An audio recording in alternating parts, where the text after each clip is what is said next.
जय हिंद साथियों, स्वागत है आपका self study classes with Sumit Jain YouTube channel और दोस्तों ऐप में। दोस्तों बहुत सारे स्टूडेंट को ऐप डाउनलोड नहीं करते बन रहा है या फिर कर भी लिया है तो कोर्स भी नहीं देख पा रहे हैं। तो मैं आज उनको बता दूं कि ये जो सेल्फ स्टडी क्लासेस इस प्रकार से जब आप प्ले स्टोर से करते हैं तो ये आपका वेल जो है आइकन उसमें लगा हुआ है ना। तो इस प्रकार से सेल्फ स्टडी क्लासेस आपको सर्च करना है और ऐसे आइकन में आपको ऐप मिलने वाला है। ठीक है, तो दोस्तों हम देखें कि प्ले स्टोर में आपको इस प्रकार से दिखेगा ये सेल्फ स्टडी क्लासेस। ठीक है, ये प्ले स्टोर में आपको सेल्फ स्टडी क्लासेस का ऐप दिखने वाला है। ठीक है, ये इमेज उसमें डली है, ये आइकन, ये लोगो उसमें डला है। ठीक है, अब दोस्तों इसको इंस्टॉल करना है, यहां से आप इंस्टॉल करेंगे। ठीक है, अब इंस्टॉल करेंगे तो वहां पर आपको नंबर मांगेगा, जीमेल नंबर मांगेगा, तो आपको ओटीपी आएगा, तो आप रजिस्टर करके आगे बढ़ेंगे। दोस्तों आज का वीडियो स्टार्ट हो चुका है और आज हम पढ़ने वाले हैं दोस्तों महत्वपूर्ण हिंदी साहित्य के महत्वपूर्ण 100 प्रश्न। ठीक है, और इससे पहले दोस्तों हमने रीतिकाल को पढ़ा था, रीतिकाल के बहुत सारे प्रश्नों को पढ़ा था, लेकिन आज हम जो है महत्वपूर्ण 100 वन लाइनर प्रश्नों पर चर्चा करने वाले। ठीक है, तो आपको तैयार रहना है फटाफट से उत्तर बताने के लिए। आपने बहुत सारा अभ्यास कर लिया है और आज हम 100 प्रश्नों पर चर्चा करेंगे, है ना। जो भी साथी हिंदी साहित्य ग्रुप से नहीं जुड़े हैं व्हाट्सएप ग्रुप से, वो हिंदी साहित्य ग्रुप से जुड़ जाएं। आपको सर्च करना है 9098609291। ठीक है, इस पर आपको सर्च करना है, मतलब इस पर आपको मैसेज भेजना है तो हिंदी साहित्य ग्रुप की आपको लिंक मिल जाएगी।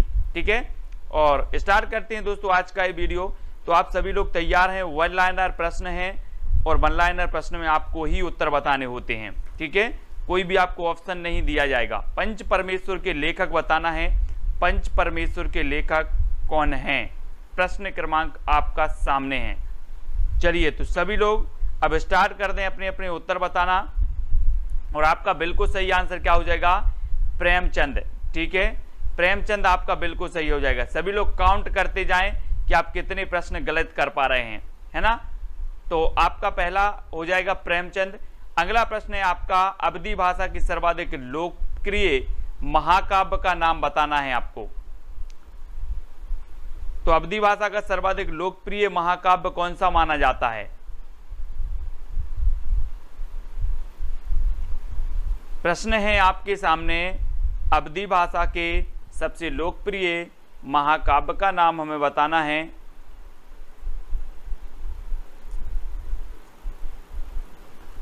तब आपका बिल्कुल सही आंसर होगा रामचरितमानस। ठीक है, रामचरितमानस जो कि अवधी भाषा में लिखित है और ये तुलसीदास जी का ग्रंथ है। ठीक है, और आपको पता है कि जो रामचरितमानस है इसमें कितने कांड हैं, 7 कांड हैं।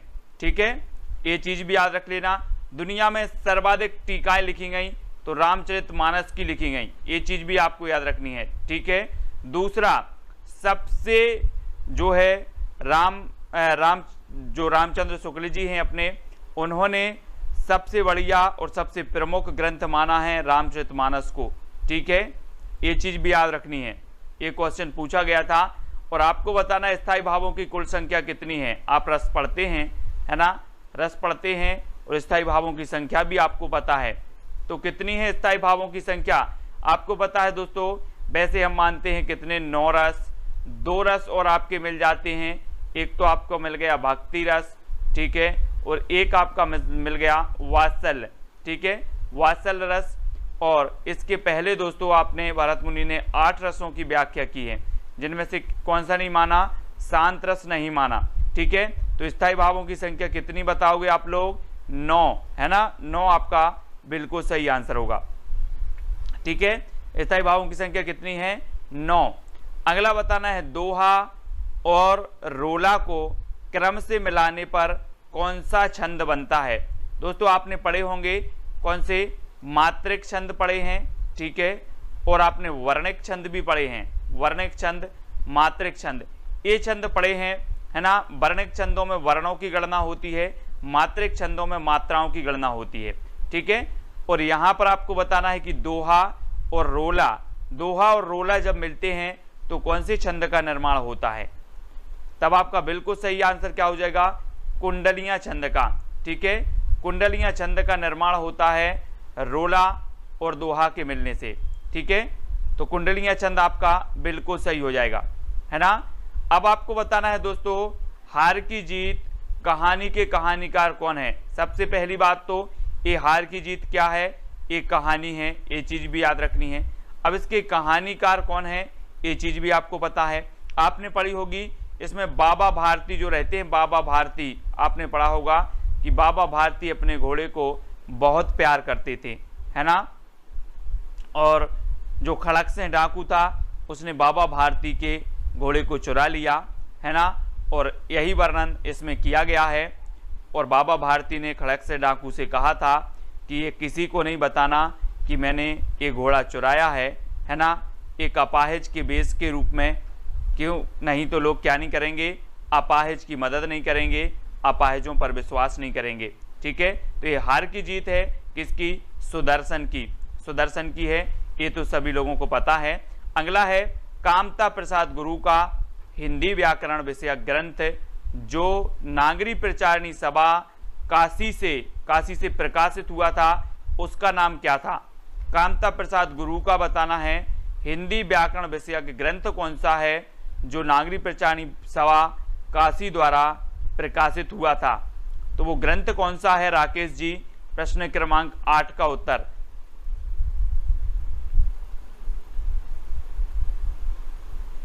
तो कामता प्रसाद गुरु व्याकरणाचार्य हैं, आपको पता है, और इन्होंने हिंदी व्याकरण इनका व्याकरण ग्रंथ था जो नागरी प्रचारणी सभा काशी द्वारा प्रसारित हुआ था, और ये किसका था, कामता प्रसाद गुरु का, ठीक है।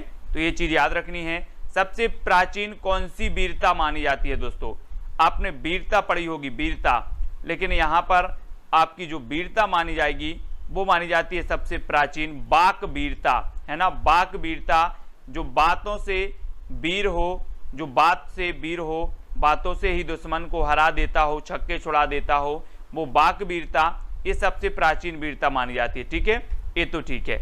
अगला बताओ, वैसे शब्दार्थौ सहितम काव्यम, यह उक्ति किसकी है, ये परिभाषा किसने दी है, इसका उत्तर आपका आना चाहिए। शब्दार्थौ सहितम काव्यम, ये उक्ति किसकी है, ये कई बार पूछी गई है, तब आपको बताना है।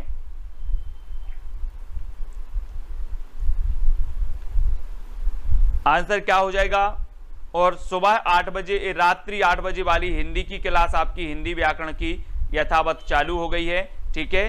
तो हिंदी व्याकरण की क्लास में सभी लोग 8 बजे आ सकते हैं, ठीक है। और शब्दार्थौ सहतौ काव्यम दोस्तों ये किसकी है, भामह की है, ठीक है।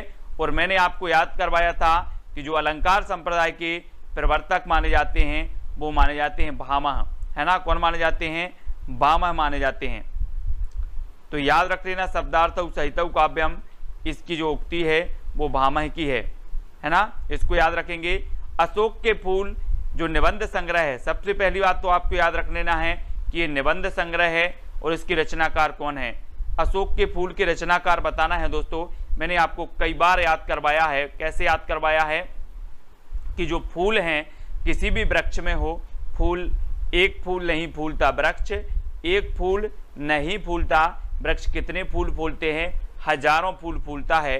तो अशोक के फूल भी कितने फूलेंगे, है ना, बता देंगे राकेश जी आपको, शिक्षण विधियों की पुस्तक, ठीक है। आपको बताना अशोक के फूल कितने फूलेंगे, हजारों। तो अशोक के फूल के रचनाकार कौन होंगे, हजारी प्रसाद द्विवेदी, है ना, हजारी प्रसाद द्विवेदी आपका बिल्कुल सही आंसर हो जाएगा।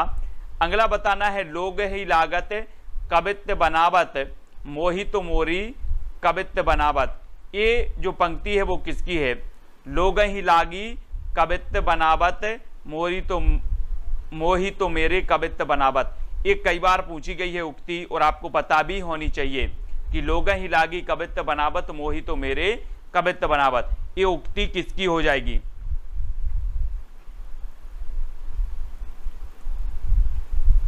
तो दोस्तों आपने नाम सुना होगा किसका, घनानंद जी का, ठीक है, घनानंद जी का नाम सुना है।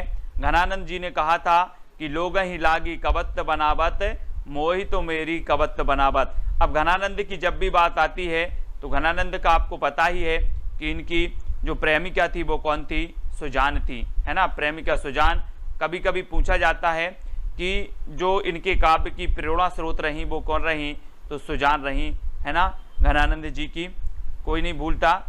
अब आपको बताना है दोस्तों, अगला आपका क्वेश्चन है कि जब जब होए धर्म की हानि बाढ़हि असुर अधम अभिमानी, ये पंक्ति जो है ये कहाँ से ली गई है, इस पंक्ति के रचयिता कौन है, पंक्ति के रचयिता बताना है कौन है, तब आपका राइट आंसर क्या होगा, जब जब होए धर्म की हानि बाढ़हि असुर अधम अभिमानी। प्रश्न क्रमांक 13 का आंसर आपको बताना है। बताया है सभी लोगों ने कि ये पंक्ति जो है तुलसीदास जी की है ना, अधिकांश लोगों ने बिल्कुल सही बताया। हाँ बिल्कुल आती है पंक्ति। हिंदी की मूल उत्पत्ति किससे हुई है दोस्तों, हिंदी की मूल उत्पत्ति बतानी है किससे मानी जाती पे, हिंदी की मूल उत्पत्ति किससे मानी जाती है, तो आपको पता है वैदिक संस्कृत से। कौन सी संस्कृत से, वैदिक संस्कृत से हिंदी की मूल उत्पत्ति मानी जाती है। तो वैदिक संस्कृत याद रख लेना, ठीक है, वैदिक संस्कृत से मानी जाती है। और आत्मनिर्भरता निबंध के लेख रचनाकार कौन है, आत्मनिर्भरता निबंध के रचनाकार बताना है कौन है।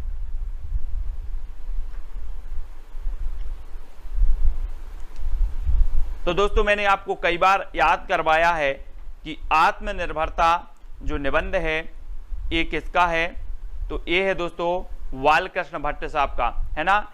और आपको पता है कि बालों में हमारी क्या है, आत्मनिर्भरता है। किसकी आत्मनिर्भरता नहीं है, ये देखो बाल, है ना, बाल दिख रहे हैं सभी लोगों को, इन बालों में क्या है, आत्मनिर्भरता, आत्मनिर्भरता है ना।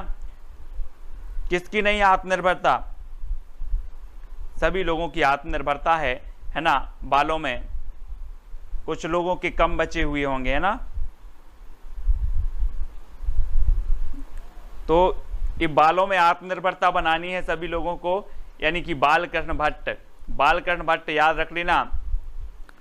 ठेले पर हिमालय, ठेले पर हिमालय किसकी रचना है। ऐसा तो नहीं बोलते आप कि मेरे पास बाल नहीं है यार, आज के लिए बाल दे दो उधार, ऐसा तो नहीं बोलते, कोई नहीं बोलते, है ना। तो ठेले पर हिमालय बताना है किसकी रचना है ये।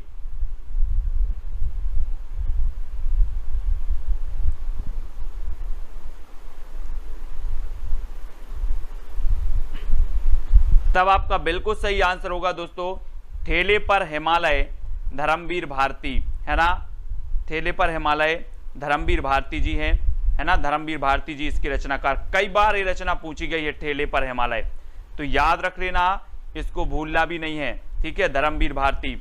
रानी केतकी की कहानी, लो अब रानी केतकी की कहानी कौन ने नहीं सुनी, सबने तो सुनी है, इंसान ने भी सुनी है, अल्लाह ने भी सुनी है ना। तो रानी केतकी की कहानी, एक दिन बोले कि रानी केतकी की कहानी इंसान ने ही नहीं अल्लाह ने भी सुनी है, तो इंसा अल्लाह खां, है ना, रानी केतकी की कहानी के रचनाकार हो जाएंगे। तो बहुत सारे लोगों पे बन रहा है ना। यह प्रेम को पंथ कराल महातरवार की धार पे धावनो है, ये पंक्ति किसकी है दोस्तों, बहुत ही बढ़िया पूछी जाती है कि यह प्रेम को पंथ कराल महातरवार की धार पे धावनो है, इसकी पंक्ति बताना है। जो भी बीच में क्वेश्चन पूछ रहे हैं वो कृपया वीडियो के लास्ट में क्वेश्चन पूछें, कोई भी प्रकार से जो भी आपकी प्रॉब्लम है वो सारे क्वेश्चन के आंसर दिए जाएंगे। बीच में अगर आप पूछते हैं तो अपनी जो क्या होती धारा प्रवाह होती है पढ़ाने की, उसमें डिस्टर्ब होता है, ठीक है। तो बीच में क्वेश्चन ना पूछें प्लीज, लास्ट में अपन वीडियो के लास्ट में सब प्रश्नों पर चर्चा करेंगे, जो भी आपकी समस्या होगी उस पर चर्चा करेंगे, ठीक है। ए प्रेम को पंथ कराल महातरवार की धार पे धावनो है, ये बताना है। तो ये जो है दोस्तों ये बोधा कवि की है, किसकी है, बोधा कवि की। तो हम पढ़ते हैं ना, इनकी एक रचना अपन ने पढ़ी थी, कौन सी पढ़ी थी, इश्क नामा, कौन सी पढ़ ली थी, इश्क नामा। जबकि अपन ने इश्क लता पढ़ी थी, इश्क लता पढ़ी थी तो किसकी पढ़ी थी, इश्क लता, इश्क लता अपन ने घनानंद जी की पढ़ी थी, और इश्क नामा पढ़ी थी किसकी, बोधा कवि की, है ना। और इनकी जो कौन थी प्रेमिका थी, उनका नाम क्या था, सुभान था। घनानंद की प्रेमिका का नाम सुजान था, बोधा की प्रेमिका का नाम सुभान था, है ना। इश्क नामा इनकी रचना है, और इन्होंने कहा था कि यह प्रेम को पंथ कराल महा तरबार की धार पे धावनो है, तो ये बोधा कवि की पंक्ति हो जाएगी। हिंदी में भाषा में वचन कितने होते हैं दोस्तों? हिंदी भाषा में वचन बताना है, वचन, है ना। अब वो नहीं बोल देना सर कि जब भावर पढ़ते हैं वो वाले वचन, वो तो बहुत सारे वचन होते हैं, है ना। कितने होते वचन? ये वाले वचन बताना, हिंदी व्याकरण वाले। तो ये वचन बताना है, और वचन दो, हम बोलते ना कि वचन दो मुझे कि आप ऐसा करोगे, वचन दो, ठीक है, वचन दो। और कुछ लोग बोलते हैं वचन दो, वचन दो मत मारो, वचन दो, है ना। वचन दो तो दो होते हैं, तो दो, ठीक है, दो। भारत मित्र पत्र जो कलकत्ता से सन 1934 में प्रकाशित हुआ था, भारत मित्र, इसके संपादक कौन थे दोस्तों? 20 का उत्तर बताना है। हम कई बार पढ़े हैं कि जो अपना हिंदी का प्रथम समाचार पत्र था वो उदंत मार्तंड था। इसका प्रकाशन हुआ था दोस्तों, कब हुआ था? 1826 में, है ना। 1826 में इसका प्रकाशन हुआ उदंत मार्तंड का, और इसके जो संपादक थे वो जुगल किशोर थे, लेकिन भारत मित्र के जो संपादक थे वो रुद्रदत्त थे, ठीक है, रुद्रदत्त शर्मा थे। 1934 में प्रकाशित हुआ था कलकत्ता से। मैंने आपको पढ़ाए थे दोस्तों, क्या पढ़ाए थे? अपने पूरी पत्र पत्रिकाएं याद भी करवाई कि सबसे पहले 1826 में आपका उदंत मार्तंड आया, फिर 1829 में आपकी बंगदूत आई, ठीक है, बंगदूत पत्रिका। फिर दोस्तों हमने पढ़ा था कि 1845 में कौन सा आया था? शायद प्रजामित्र। फिर 1854 में आपका समाचार सुधावर्षण आया था, ठीक है। ये पंक्तियां, ये समाचार पत्र जो होते हैं वो आपसे पूछे जाते हैं, है ना, तो इनको आपको याद रख लेना। और 1834 में भारत मित्र आया था, है ना। तो ये समाचार पत्र पत्रिकाओं वाला वीडियो तो मैंने आप तक प्रेषित किया है, वो जरूर आपको देखना है ना। ज्ञानपीठ पुरस्कार किस क्षेत्र में श्रेष्ठ कार्य के लिए दिया जाता है दोस्तों? ज्ञानपीठ पुरस्कार मैंने आपको कई बार बताया है कि जो ज्ञानपीठ पुरस्कार है ये दोस्तों केवल 4 रचनाओं के लिए मिला, हिंदी की केवल 4 रचनाओं के लिए, ठीक है। और ये आपको बताना है कि ये किस क्षेत्र में श्रेष्ठ कार्य के लिए दिया जाता है, ये तो आप उत्तर बताएंगे ही। और ज्ञानपीठ पुरस्कार सबसे पहले चिदम्बरा के लिए मिला, किसे? चिदम्बरा के लिए मिल गया सुमित्रानंदन पंत जी को, ठीक है। कब? 1968 में, है ना। फिर 1972 में मिला दोस्तों उर्वशी के लिए, फिर 1978 में मिल गया अज्ञे साहब के लिए, और 1982 में मिला किसे? महादेवी वर्मा जी के लिए, है ना। तो ये 4 ज्ञानपीठ पुरस्कार या 4 रचनाओं के लिए ज्ञानपीठ पुरस्कार मिलाएं, और ये साहित्य के क्षेत्र में दिया जाता है, ये सभी लोगों को पता है, ठीक है, साहित्य के क्षेत्र में। तो ज्ञानपीठ पुरस्कार की भी मैंने ट्रिक बताई है, वो भी आपकी आएगी। आकाशदीप कहानी के लेखक कौन है? सबसे पहली बात तो ये आकाशदीप क्या है? कहानी है, कहानी, है ना। तो अब आपको बताना है आकाशदीप। और ये जो आपको पता होगी दोस्तों कि जो छायावाद के प्रवर्तक माने जाते हैं, छायावाद के प्रवर्तक कौन माने जाते हैं? जयशंकर प्रसाद जी माने जाते हैं। और ईलाचंद्र जोशी ने जोश में आकर क्या कर दिया, इन्हें जयशंकर प्रसाद को छायावाद का प्रवर्तक बता दिया, ठीक है। और दोस्तों ये छायावाद जयशंकर प्रसाद जी की कहानी है, ये याद रख लेना है, आकाशदीप, ठीक है। आकाशदीप जयशंकर जी की है, प्रतिध्वनि भी है इनकी, है ना। ग्राम भी एक रचना है इनकी, कामायनी इनका महाकाव्य है। तो ये सारी की सारी ये आ गया कामायनी, है ना। हमने इसको याद कर लिया कि हम कामना करने जाते हैं, किसके दर जाते हैं अपन? शंकर जी के यहाँ कामना करने जाते हैं कि Shankar ji net exam qualify करवा देना, है ना, 4 नरियल चढ़ाएंगे, बहुत सारे लोग बोलते हैं। तो शंकर जी के यहाँ कहा जाना है, कामना करने जाना है। तो ये कामायनी महाकाव्य है, और इसमें कितने सर्ग हैं दोस्तों? 15, है ना। ये चीज भी सभी को पता है, चिंता, ईड़ा, आनंद, ये सभी सर्ग हैं कामायनी के, ठीक है। तो कामायनी जयशंकर प्रसाद जी का महाकाव्य है, 15 सर्ग हैं, बिल्कुल। उमा देवी जी 1935 इसका रचना काल है, ठीक है, वेरी गुड। यानी कि सभी लोगों को अच्छे से पता है। और तोड़ती पत्थर बताना है दोस्तों, ये तोड़ती पत्थर आपकी यथार्थवादी रचना मानी जाती है। कैसी मानी जाती है? अगर आपसे कभी पूछा जाए कि निम्न में से कौन सी यथार्थवादी रचना है तोड़ती पत्थर, तो आपको बता देना है कि ये तोड़ती पत्थर जो है ये यथार्थवादी रचना है। और इसको पता होगा ये किसकी रचना है। तो ये रचना है दोस्तों किसकी, जयशंकर प्रसाद जी की। ओपी चिंपा जी बहुत दिनों में आए हैं, है ना, ओपी चिंपा जी व्यस्त हैं अभी, और तोड़ती पत्थर बताना है तो ये रचना हो जाती है दोस्तों निराला जी की, है ना। निराला जी को क्रांतिकारी कवि, ओज कवि, है ना, इनकी प्रथम छंद मुक्त रचना जूही की कली माना जाता है। ठीक है, ये चीज भी आपको याद रखनी है, जूही की कली। और अगला क्वेश्चन आपको बताना है निराला को कैसा कवि माना जाता है। लो, निराला को कैसा कवि माना जाता है, तब आपका राइट आंसर क्या होगा। बहुत सारी चीजें ऐसी होंगी जो आपको पता होंगी। हाँ, तोड़ती पत्थर इलाहाबाद की सड़कों पर, निराला जी। चिंपा जी कैसे हो, क्रांतिकारी बताना है। निराला जी को माना जाता है क्रांतिकारी कवि। ठीक है, क्रांतिकारी कवि निराला जी के बारे में पढ़ना जरा। सरोज स्मृति दुनिया का सबसे शोक गीत जो है सरोज स्मृति, ये निराला द्वारा रचित है ना, शोक सरोज स्मृति, ये भी याद रखना है क्रांतिकारी कवि के बारे में। भक्ति काल की रामाश्रयी शाखा के जो है कवि कौन माने जाते हैं, प्रमुख कवि बताना है। रामाश्रयी शाखा के जो प्रमुख कवि हैं वो कौन माने जाते हैं, है ना। हम दोस्तों भक्ति काल जब यहाँ से पढ़ते हैं इस प्रकार से आपका भक्ति काल, ठीक है, भक्ति काल में दो शाखाएं प्रवाहित हुई, यहाँ से आप इस प्रकार से ले लो। तो एक शाखा हुई कौन सी, सगुण, ठीक है, सगुण, और एक शाखा आपकी कौन सी हुई, निर्गुण। ठीक है, निर्गुण। अब ये सगुण भी दो भागों में बट गई और निर्गुण भी आपकी दो भागों में बट गई।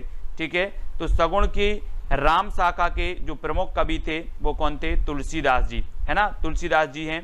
तो ये आपको पता है। और उत्तर भारत में भक्ति का प्रसार करने का श्रेय किसे जाता है, उत्तर भारत में बताना है। तो 27 का आंसर आपका राइट क्या होगा। और उत्तर भारत, है ना, उत्तर भारत के जो माने जाते हैं, हम पढ़ते हैं ना कि भक्ति द्रविण उपजी लाए रामानंद, तो ये रामानंद द्वारा लाई गई उत्तर भारत में भक्ति का प्रसार किया गया। और रामानंद जी के जो शिष्य थे वो कितने थे दोस्तों, मैंने आपको बताया था कि हिंदी साहित्य में 12 का आंकड़ा चलता है, 12 का, यानी कि रामानंद के शिष्य कितने थे, 12। ठीक है, साकेत जो महाकाव्य है महर्षि गुप्त जी का, इसमें भी कितने हैं, 12 सर्ग हैं। आलवार भक्तों की संख्या भी कितनी है, 12 है। ठीक है, ये 12 का जो आंकड़ा मैंने आपको बताया था इसको हम याद करवाएंगे एक आध दिन। ठीक है, 12 हैं। बोले सर आलवार भक्तों की संख्या 12, साकेत में सर्ग 12, रामानंद के शिष्य 12। ठीक है, तो 12 बार-बार आ रहा है। ये चक्कर क्या है दोस्तों 12 का। निम्नलिखित में से कौन सी भाषाएं हाल ही में प्राचीन भाषाएं घोषित की गई। तो ये प्राचीन भाषा घोषित की गई दोस्तों, तो ये तो कन्नड़ एवं तेलुगु हैं। ठीक है, ये कन्नड़ तेलुगु हैं, कोई बात नहीं। यह काम में आप कर लूंगा, पंक्तियों में आप बताना है दोस्तों, आप क्या है, आप क्या है, आप, यह काम में आप कर लूंगा। ये पंक्ति व्याकरण से पूछी गई और इस पंक्तियों में आप आपका क्या हो जाएगा, आप कर लूंगा।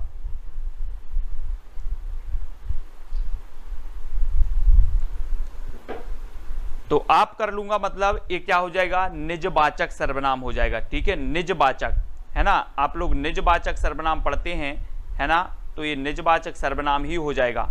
6 प्रकार के आपने सर्वनाम पढ़े होंगे, है ना, और उनके भी भेद पढ़े होंगे, और ये सर्वनाम भी निजवाचक सर्वनाम आपका हो जाएगा। हिंदी साहित्य का 9वां रस कौन सा है दोस्तों, आपने पढ़े 8 रस। 8 रस कौन से पढ़े, भरत मुनि ने माने 8 रस। ठीक है, यहां से प्रक्रिया शुरू हुई। अब इस प्रक्रिया को अपन फिर से आगे बढ़ाएं, तो जो 9वां रस आपका माना जाएगा वो कौन सा माना जाएगा, 9वां रस। तो 9वां रस आपका जो माना जाता है दोस्तों वो माना जाता है शांत रस। ठीक है, शांति से, बोले रसों का शांति से क्या करो, रसास्वादन करो, शांति से करो, शांत रस। ठीक है, तो 9वां रस आपका हो जाएगा शांत रस। ठीक है, याद रख लेना, शांति, शांत। कबीर किस काव्यधारा के कवि थे दोस्तों, बिल्कुल सरल क्वेश्चन आप लोगों से पूछे जा रहे हैं आज, है ना, क्योंकि थोड़ा सा आप लोगों का भी मन लग जाए, कठिन कठिन बता देते हो सर रोज, आज कुछ सरल हो जाए, है ना। कबीर किस काव्यधारा के कवि थे, कबीर, है ना, कबीरदास जी के बारे में आपने कई बार पढ़ा होगा कि इनके गुरु का नाम था रामानंद। ठीक है, रामानंद थे इनके गुरु।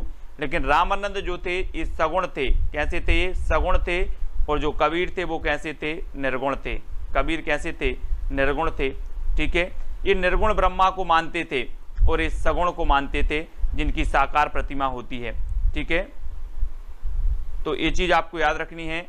डॉक्टर कृष्ण शंकर शुक्ल ने आचार्य केशव दास पर एक पुस्तक, है ना, बहुत बढ़िया पंक्ति यहाँ पर लिख रहे हैं अपने ओपी जी, है ना, और केशव की काव्य कला, केशव की काव्य कला इन्होंने लिखी है, केशव की काव्य कला।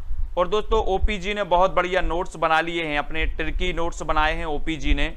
उनकी एक आध दिन अपन क्या करते हैं, उनका रजिस्टर लेके आएंगे। क्या लेके आएंगे? रजिस्टर, उनके नोट्स उठा करके लेकर आएंगे और अपन लोग सब पढ़ेंगे। किसके? ओपी जी के। ठीक है, उन्होंने बहुत बढ़िया तरीके से ट्रिक भी बनाई हैं। व्याकरण की दृष्टि से प्रेम शब्द क्या है? प्रेम, व्याकरण की दृष्टि से बताना है कि जो प्रेम शब्द है वो क्या है ना। तो आपने संज्ञा पढ़ी है दोस्तों, संज्ञा पढ़ी है सभी लोगों ने। संज्ञा कितने प्रकार की होती है? संज्ञा होती है 5 प्रकार की। ठीक है, आप पढ़ लेते हो, जातिवाचक, है ना, व्यक्तिवाचक, भाववाचक, इस प्रकार से आपकी 5 प्रकार की संज्ञा होती हैं। और यहाँ पर जो प्रेम है दोस्तों, प्रेम का एक क्या होता है? भाव होता है ना, जो सभी के पास होता है। सभी लोगों को क्या करना है? अपने प्रेम रूपी भाव को शेयर करते रहना है, अपने पास नहीं रखना है। ठीक है, तो ये चीज याद रखेंगे।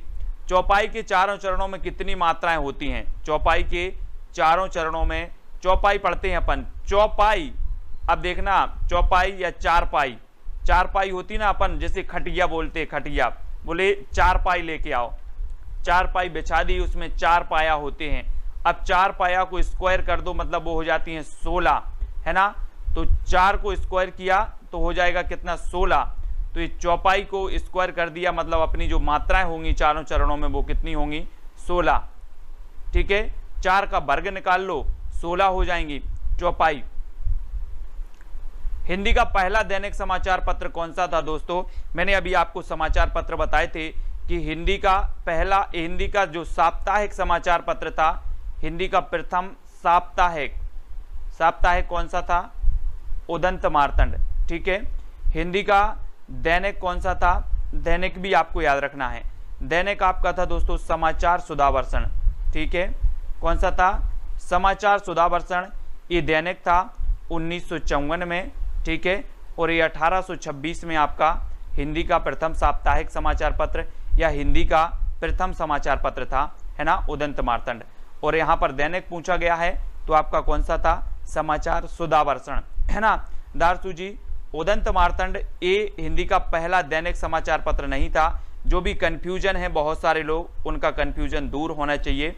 अब देखो यहाँ से क्वेश्चन कैसे पूछे जाते हैं, हिंदी का प्रथम समाचार पत्र कौन था आपसे पूछा जाएगा, तो आप क्या लगाओगे? यहाँ दैनिक समाचार पत्र लिखा है और यहाँ उदंत मार्तंड, ये गलत है। ठीक है, यहाँ दैनिक समाचार पत्र की अगर बात करें तो वो समाचार सुधावर्षण था। ठीक है, याद रख लेना। और अगर आपसे पूछा जाए कि हिंदी का प्रथम समाचार पत्र कौन सा था, तब आपको लगाना है उदंत मार्तंड। और हिंदी का प्रथम साप्ताहिक समाचार पत्र कौन था, तब भी उदंत मार्तंड। लेकिन अगर आपसे पूछा जाए कि हिंदी का प्रथम दैनिक समाचार पत्र कौन था, तो आपको बताना है समाचार सुधावर्षण, है ना, श्याम सुंदर सेन द्वारा 1954 में ये प्रकाशित हुआ था। ठीक है, तो ये चीज आपको याद रखनी, यहाँ कंफ्यूज नहीं होनी है, बहुत सारे लोग गलत करके आ जाते हैं। आनंद कादम्बिनी पत्रिका के संपादक कौन थे? आनंद कादम्बिनी ये पत्रिका थी और बहुत बढ़िया पत्रिका थी, है ना। हाँ, जुगल किशोर थे, है ना, ओपी जी जुगल किशोर।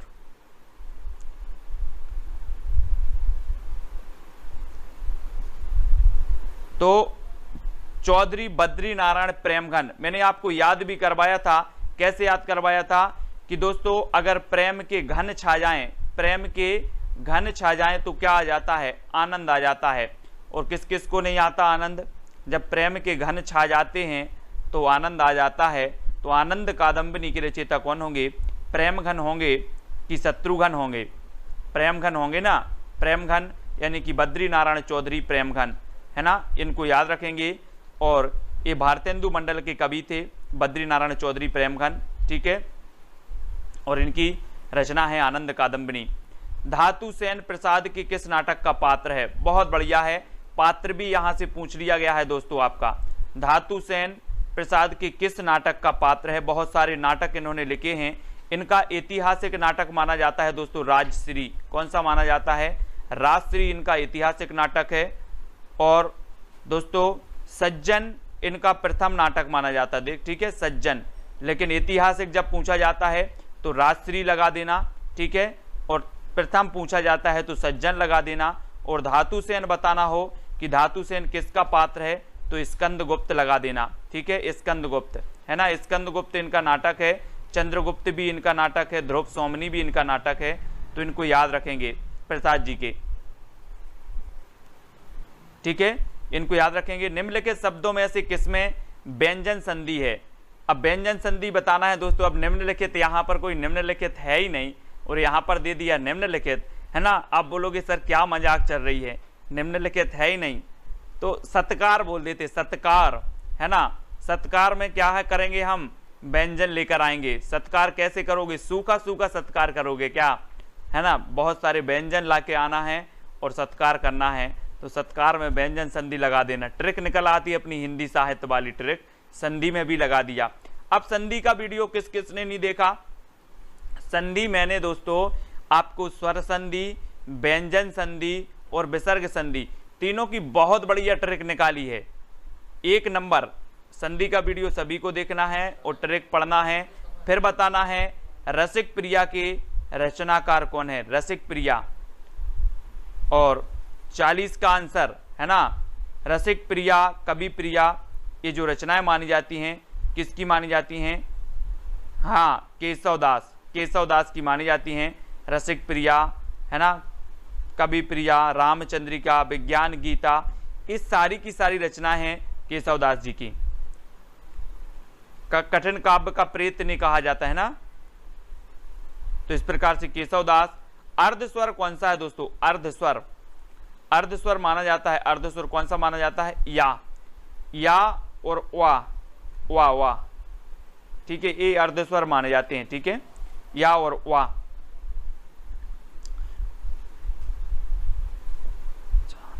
बहुत बढ़िया। देखो ओपीजी ट्रिक छोड़ने लगे हैं अपने। ओपीजी ट्रिक का मास्टर तो ओपीजी है, बहुत बढ़िया ट्रिक निकालते हैं, नोट्स भी बनाए हैं, जो नोट्स अपन लोगों को मिलने वाले हैं कुछ दिन में। भरत मुनि ने अपभ्रंश को क्या नाम दिया था? अपभ्रंश को जो नाम दिया था भरत मुनि ने, वो क्या नाम दिया था, है ना। ये भरत मुनि, इन्होंने कहा अपभ्रंश को अशुद्ध भाषा। जी हाँ दोस्तों, आपको पता है अपभ्रंश को कहा जाता है बिगड़ी हुई भाषा, बिगड़ी हुई भाषा, है ना। और बिगड़ी हुई भाषा को भरत मुनि ने कह दिया अशुद्ध भाषा, इन्होंने अशुद्ध भाषा कह दिया। तो ये चीज भी आपको अशुद्ध भाषा याद रखना है ना, अशुद्ध भाषा। चोल शासकों की भाषा क्या थी? अब चोल शासकों की भाषा यहाँ पर पूछ ली गई, तो ये ज्यादा महत्व नहीं है, ये तमिल है, तमिल। आपको बताना है जन्मेजय का नागयज्ञ ये किसकी रचना है? बहुत ही बढ़िया रचना है, पूछी जाती है कई बार। जन्मेजय का नागयज्ञ ये बताना है आप लोगों को।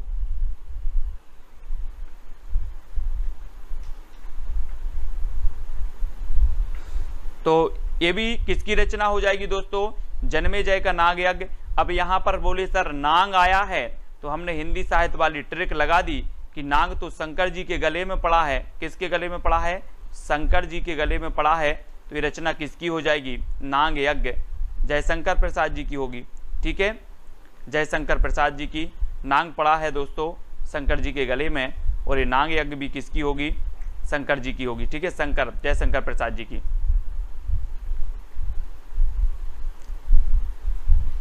दोस्तों एक बहुत ही बढ़िया यहां पर दिया है कि छायावादी कवियों ने जब आध्यात्मिक प्रेम को अपनी कविताओं में व्यक्त किया, आध्यात्मिक प्रेम को जब अपनी कविताओं में व्यक्त किया छायावादी कविताओं साहित्यकारों ने, तो ये कविताओं को किस वाद के अंतर्गत रखा गया? तो वो वाद था दोस्तों रहस्यवाद। कौन सा वाद था? रहस्यवाद था, है ना। ये चीज याद रखनी है कि जो छायावादी कवि थे, इन्होंने आध्यात्मिक प्रेम को अपनी कविताओं में प्रदर्शित किया, तो इन कविताओं को रहस्यवाद के अंतर्गत रखा गया, रहस्यवाद, ठीक है। तो रहस्यवाद आपका बिल्कुल सही होगा। काव्य क्षेत्र में प्रबंध शिरोमणि की उपाधि किसे दी गई? बहुत ही बढ़िया प्रश्न है। प्रबंध शिरोमणि बताना है, प्रबंध शिरोमणि की उपाधि किसे दी गई? 46 का आंसर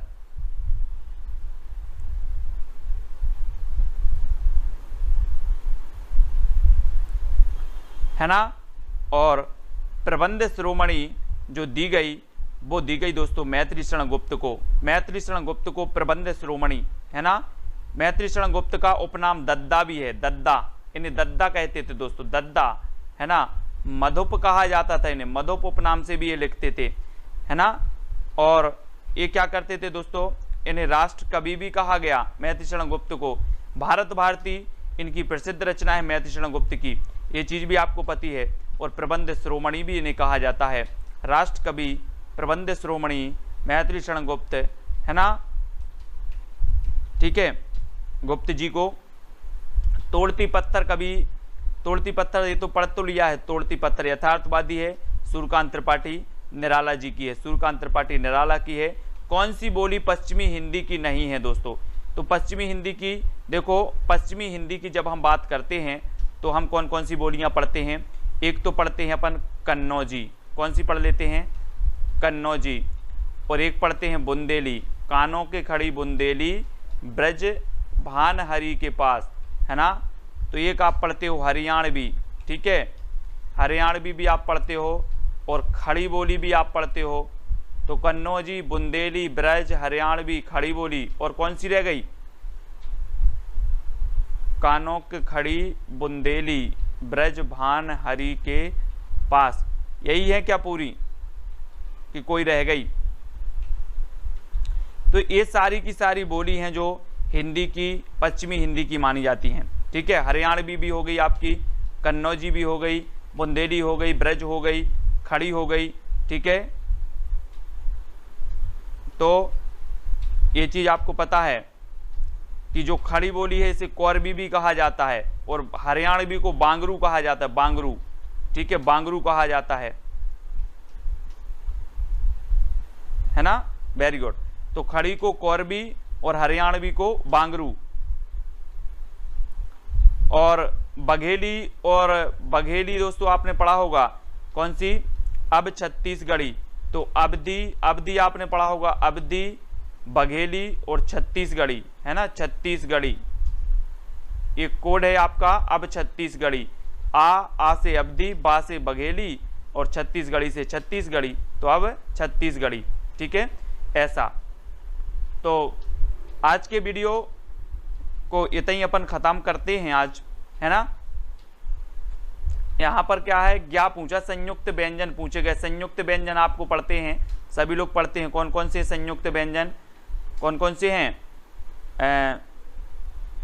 छा, त्रा, ज्ञा और इस प्रकार से सिरा, ये संयुक्त व्यंजन होते हैं, है ना। छत्रज्ञ श्रय, छत्रज्ञ श्रय, ये संयुक्त व्यंजन माने जाते हैं। जायसी ग्रंथावली के संपादक बताना है तो हैं दोस्तों कौन? रामचंद्र शुक्ल। ये जायसी ग्रंथावली के संपादक माने जाते हैं Shukla ji. Self study classes इस प्रकार से जब आप प्ले स्टोर से करते हैं तो ये आपका वेल जो है आइकन उसमें लगा हुआ है ना। तो इस प्रकार से सेल्फ स्टडी क्लासेस आपको सर्च करना है और ऐसे आइकन में आपको ऐप मिलने वाला है, ठीक है। तो दोस्तों हम देखें कि प्ले स्टोर में आपको इस प्रकार से दिखेगा ये सेल्फ स्टडी क्लासेस, ठीक है। ये प्ले स्टोर में आपको सेल्फ स्टडी क्लासेस का ऐप दिखने वाला है, ठीक है। ये इमेज उसमें डली है, ये आइकन, ये लोगो उसमें डला है, ठीक है।